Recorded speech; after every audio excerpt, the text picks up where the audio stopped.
Hello' মই দৰ্শনা আপোনালোকৰ ওচৰলৈ এটা নতুন ব্লগ লৈ আহিছোঁ বহুত দিনৰ মূৰত।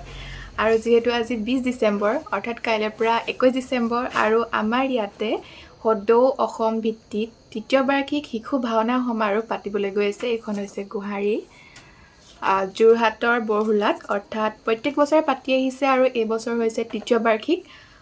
সদায় য'ত পাতে অৰ্থাৎ কলাকুঞ্জ শিক্ষাবিদ জয়ৰাম বৰা ক্ষেত্ৰৰ বৰহোলা যোৰহাটত পাতিব গৈ আছে। প্ৰত্যেক দিনে দুখনকৈ হ'ব, কম্পিটিশ্যন ভাওনা হয় ইয়াত। আৰু সকলো আহিব কাৰণ বহুত দূৰৰ পৰা পাৰ্টিচিপেট কৰিবলৈ, সৰু সৰু শিশুসকল আহিব পাৰ্টিচিপেট কৰিবলৈ। সকলো আহিব সেইকাৰণে চাবলৈ ভাল লাগিব। সকলোকে ইয়াতে লগ পাম। আজি হৈছে 20 তাৰিখ, কাইলৈৰ পৰা যিহেতু আৰম্ভ কৰিব সেইকাৰণে ইয়াত ডেক'ৰেশ্যনৰ কামত লাগি আছে সকলোখিনি। মই অলপ পিছতে আপোনালোকক গৈ অলপ ক্লিপ কিছুমান দেখুৱাম। ঠিক আছে, তেতিয়াহ'লে যাওঁ ব'লক চাবলৈ। কাইলৈ যাবানে? চাব তেতিয়া কাইলৈৰ পৰা যাব লাগিব। টিউশ্যন অলপ সোনকালে লৈ দিম। সোনকালে ল'ব লাগিব। দি দিবাগৈ এখন দেউতাক। ঠিক আছে।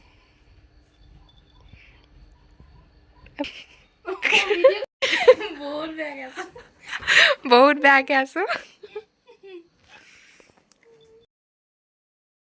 বেয়াকৈ আছিলে বোলে ঐ। ব'লক আপোনালোকক ৰাস্তাৰ পৰাই দেখাই নিওঁ। এয়াই হৈছে কলাকুঞ্জ অৰ্থাৎ শিক্ষাবিদ জয়ৰাম বৰা ক্ষেত্ৰৰ বৰহোলা যোৰহাট। চাওঁ আহক, মুখ্য গেটখনৰ পৰা ধৰি ভিতৰৰ সকলোখিনি বস্তু দেখিব পাইছে আৰু ভিতৰৰ ষ্টেজ পৰ্যন্তত সকলোৱে নিজৰ নিজৰ কামত মুঠেই ব্যস্ত হৈ আছে। এতিয়া এইফালে আহক মেইন ষ্টেজলৈ। মেইন ষ্টেজৰ কিছু কাম এতিয়াও কৰি থকা হৈছে কাৰণ কাইলৈৰ পৰা যিহেতু ভাওনা, সেইবাবে আজি হয়তো গোটেই ৰাতিটোৱে কাম কৰিব লাগিব সকলোৱে। পিছে ভাওনা প্ৰেমী ৰাইজসকল, আপোনালোকে বাৰু পুহ মাহত ভাওনা চাই পাইছেনে? আজিলৈ তেন্তে আহিছোঁ, কাইলৈ সকলোকে পুনৰবাৰ লগ পোৱাৰ আশাৰে। আজিলৈ বাই বাই।